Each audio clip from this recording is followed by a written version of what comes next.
Hi and welcome to another video by me, FlowJoe. Today we are going to be looking at the CreateArray function on PowerAutomate.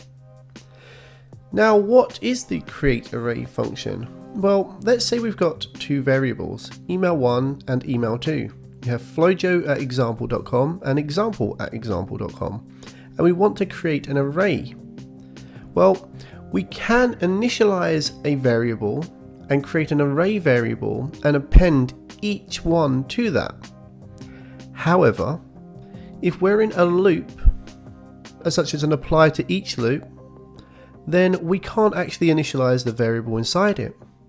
So we can use the compose action and the CreateArray function to actually create an array on the fly within a loop, which will then get disposed of at the end of that loop. So we've got two emails, email1 and email2. Then we simply use the CreateArray function and pass both of these emails in.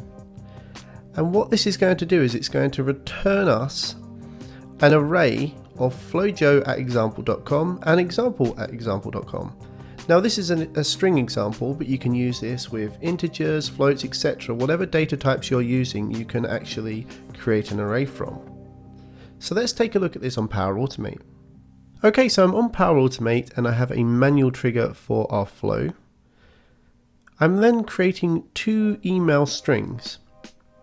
So I've got a variable called email1 and a variable called email2, and I have flowjoe@example.com being assigned to email1 and example@example.com being assigned to email2. Then what I'm doing is I'm using a compose action and then the CreateArray function to pass both of these variables in to the CreateArray function. So what I'm expecting back is an array of both flowjoe@example.com and example@example.com. So let's kick this flow off and have a look. Okay, so the flow ran successfully. We created both of our string variables, and we have an array returned to us. This is how you can use the CreateArray function to actually create arrays within loops and not have to rely on initializing variables outside of loops and resetting them, etc. on PowerAutomate. That's it from me, FlowJoe. Check out my blog at flowjoe.io for more guides on the Power Platform, and don't forget to subscribe to my YouTube channel and hit that like button if you enjoyed the video. Thanks for watching.